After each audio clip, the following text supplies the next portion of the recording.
தந்தை, மகன், தூய ஆவியானவர் நம்மை நிறைவாக ஆசீர்வதிப்பாராக. ஆமென். பிரியமான இறை உறவுகளே, வெள்ளிக்கிழமை குழந்தை இயேசுவினுடைய ஆசீர்வாதத்தில் திருவருகை காலத்தில் இருக்கிறோம். மகிழ்ச்சி என்பதை தியானித்துக் கொண்டு இருக்கிறோம். இந்த மகிழ்ச்சி வரணும்னா மனிதருக்குள்ளே மனித நேயம் வரணும். இந்த மனித நேயம் இருக்கிற இடங்களில் மகிழ்ச்சி உலாவிக் கொண்டிருக்கும், மகிழ்ச்சி நிறைந்திருக்கும். எனவே இந்த நாளிலே மகிழ்ச்சியை தேடுகிறனா, ஆசீர்வாதத்தை தேடுகிறனா, அவருடைய இரக்கத்தை தேடுகிறனா, மனித நேயத்தோடு இருக்கிறோமா? மனித நேயம் ஆண்டவரிடம் கொண்டு போய் சேர்க்கும். மனிதனையும் ஆண்டவரை அடைவதற்கான பாதையாய் மனிதனுக்கு இருக்கிறது. ஓ மனிதா, நீ மனித நேயத்தோடு இருக்கிறாயா? மனித நேயம் வேணும் அப்பா, கேளுங்க. மனித நேயத்துக்காக ஜெபிப்போம். அப்பா நன்றி ஆண்டவர், இந்த நாளில் உம்மை துதிக்கிறேன், ஆராதனை செய்கிறேன், நன்றி செலுத்துகிறேன் ராஜா.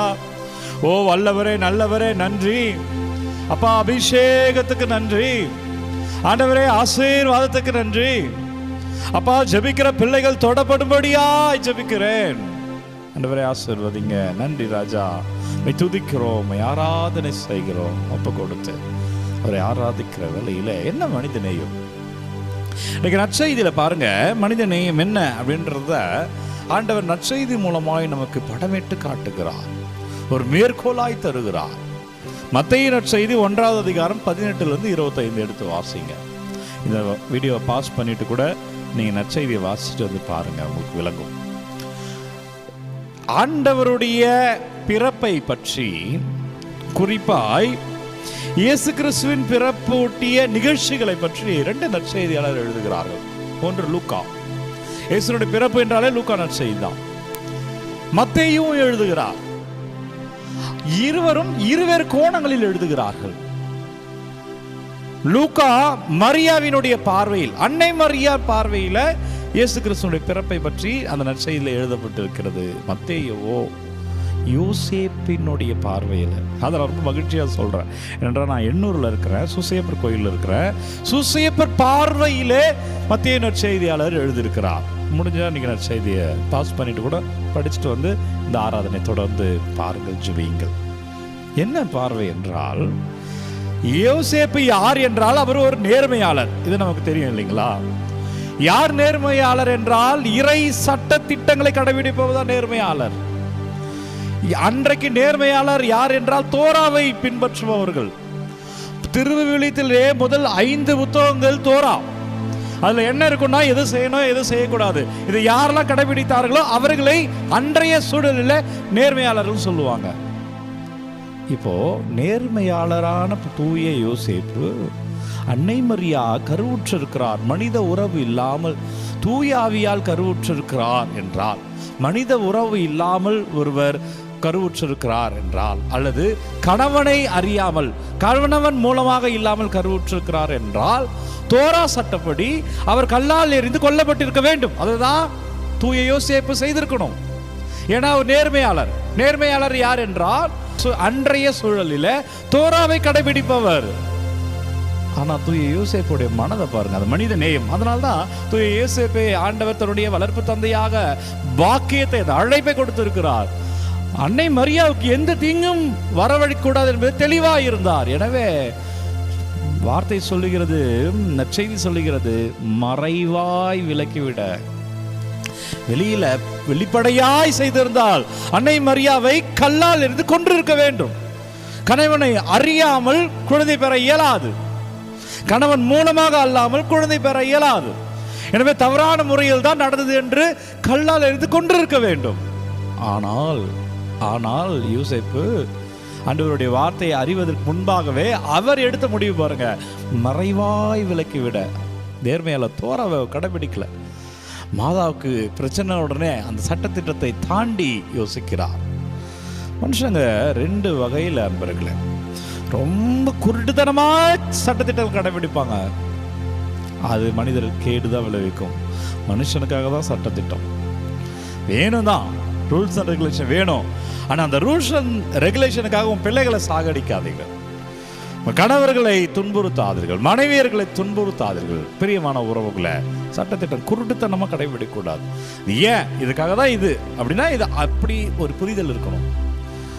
அல்லது சட்டத்திட்டத்தை கடைபிடிக்காமலே இருப்பது அதுவும் கேடு. அது மனித நேயத்துக்கு எதிரானது. நீ என்ன வேணா செய்யலாம், யாரை வேணா என்ன வேணா செய்யலாம், அதுவும் மனிதத்திற்கு எதிரானது. எனவே மனித நேயம் கொண்டிருக்கணும். நான் இருக்கிற பங்குல மக்கள்கிட்ட சொன்னேன், எண்ணூர் சூசேபர் கோயிலில் ஒரு கிராமத்தில் இருக்கிற பிள்ளைங்களுக்கு ஒரு 100 பிள்ளைங்க ஏறத்தாழ, அப்புறம் ஒரு 150 குடும்பங்கள் பெண்களுக்கு ஒரு 100 பிள்ளைகள் ட்ரெஸ் எடுத்து அங்கேருந்து அளவு எடுத்துகிட்டு வரலாம்.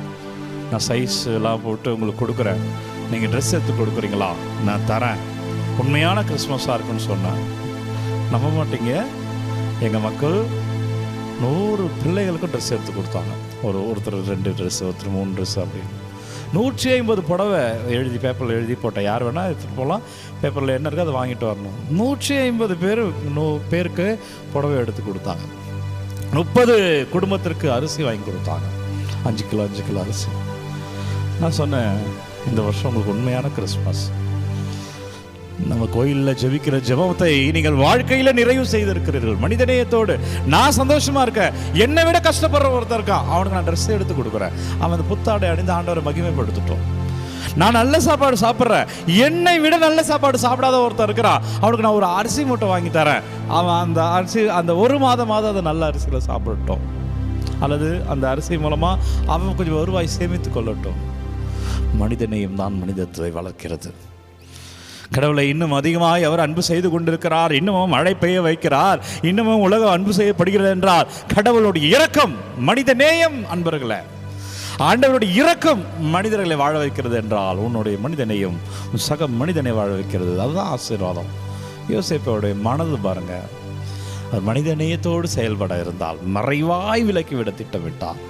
மரியாவுக்கு தீங்கு இழைக்கக்கூடாது என்று நினைத்தார். ஆனால் நம்ம என்ன நினைக்கிறோம், அடுத்தவங்க தீங்கு இழைக்கணும், அடுத்தவங்களுக்கு இது நடந்துடணும், அடுத்தவங்களுடைய குறையை நம்ம பார்ப்பது, அடுத்தவங்களுடைய குறைகளை சுட்டி காட்டுவது, அடுத்தவருக்கு பின்புறமாக பேசுவது, குறை சொல்கிறத பற்றியே இருப்பது என்பது நம்மளுடைய குணமாக இருக்கிறது. அங்கே மனித நேயம் வராது, அங்கே மனித நேயம் இறந்துவிடும். மனிதநேயம் இல்லாத இடத்துல ஆசீர்வாதம் இருக்காது, கிருபை இருக்காது, வல்லமை இருக்காது. நீ பல மணி நேரம் ஜெபித்துட்ட, ஆனால் உன் சக மனிதன்ட்ட நீ அன்பு செய்யலைன்னா அந்த பல மணி நேரம் ஜெபமும் வீண், முற்றிலும் வீண். எனவே பிரியமான இறைவர்களே, அப்போ மனித நேயத்தை கொடுங்க. நமக்கு மகிழ்ச்சி வேணும் ஆண்டவரே. மற்றவர்களை அன்பு செய்வதன் மூலமாக தான், நான் மனித நேயத்தின் மூலமாக தான் உன்னுடைய அருளை பெற வேண்டும் என்றால் ஆண்டவர் இந்த மனித நேயத்தை கொடுங்க. நான் யாருக்காவது உழைக்கணும், யாருக்காவது நிற்கணும் அப்படின்னு கேளுங்க. நன்றி அப்பா, வல்லவரை நன்றி, நல்லவரை நன்றி. ஜெபிக்கிற ஒவ்வொரு பிள்ளைகளுக்காக ஒப்பு கொடுக்குறேன் அப்பா. நீர் தொடுவீராக ஆண்டவரே, நீர் ஆசீர்வதிப்பீராக ஆண்டவரே, வல்லமை பெற்றுக்கொள்வார்களாக ஆண்டவரே. ஒவ்வொரு குழந்தைகளுக்காக, குறிப்பாக இன்றைக்கு வெள்ளிக்கிழமை குழந்தைகளுடைய நாள், குழந்தைகளுக்காக ஜெபிக்கிற நாள். குழந்தை இயேசுவினுடைய இரக்கம், அற்புத குழந்தை இயேசு உங்கள் குழந்தைகள் எல்லாம் தொடப்படுவார்களாக. ஒப்பு கொடுங்க. பிள்ளைகளுக்காக ஜெபிங்க. உங்கள் பிள்ளைகள் சரியாக படிக்கலையா, உடல் பலவீனமாக இருக்கிறாங்களா, நீங்கள் எந்த குறைபாடுகளோடு உங்கள் பிள்ளைகளை பார்க்கிறீர்களோ அவை அனைத்தும் அபிஷேகமாக, வல்லமையாய், ஆசீர்வாதமாய் மாற வேண்டும் என்றால் ஒப்பு கொடுத்துருங்க. அவங்க பெயர்களை அறிக்கையிடுங்க, அவர்களை ஒப்பு கொடுங்க. உங்கள் பிள்ளைகளை அறிக்கையிடுங்க. வல்லமையான இறைவா ஒவ்வொரு பிள்ளைகளை தொடப்படுவார்களாக ஆண்டவர். ஒவ்வொரு பிள்ளைகளும் ஆசீர்வாதமாய் வாழ்வார்களாக ஆண்டவர். கிருபையிலே சாட்சியமாய் இருப்பார்களாக. வல்லமையான நற்கருணை ஆண்டவர். கிருபையில் என்னவெல்லாம் விண்ணப்பங்கள், என்னவெல்லாம் கமெண்டில் அனுப்புறீங்களோ. ஒருவர் மெசேஜில் கேட்டிருந்தாங்க, விசா கிடைக்கணும் ஃபாதர், அதுக்காக ஜெபிங்கள் என்றார்கள். பலவற்றை ஜெபித்து கொண்டே இருப்பினும் இந்த நேரத்தில் அந்த விண்ணப்பம் ஞாபகம் வருகிறது. வல்லமையான நற்கருணை ஆண்டவர் தொட்டு ஆசீர்வாதமாக மாற்றுவாராக. அவரோடு பயணிக்க வேண்டியது அபிஷேகமாக ஆண்டவர் உங்கள் பெயரை நடக்கும்படியா அவர் நம்பிக்கையில் நீங்கள் தொடுங்க ஆண்டவர். இயேசு கிறிஸ்துவின் பெயரில் வாழ்வீர்கள், நல்லது நடக்கும்.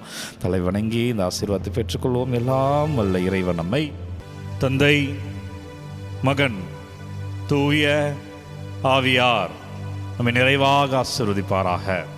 இந்த நாளும் இனிய நாளே. அன்பர்களே, ஒவ்வொரு நாளும் விடியற் காலை 3 மணிக்கு இந்த ஆராதனை வழங்கி கொண்டிருக்கிறோம். இந்த ஆராதனை யாருக்கு தேவை நீங்கள் நினைக்கிறீங்களோ அவங்களோட பகிர்ந்து கொள்ளுங்க. உங்கள் விண்ணப்பங்களை கமெண்ட்டில் அனுப்புங்க. உங்களுக்காக நான் தொடர்ந்து ஜெபிக்கிறேன். God bless you. Take care. யாருக்காவது உதவி செய்யுங்க. மனிதநேயம் தான் மகிழ்ச்சியின் பாதை. Take care.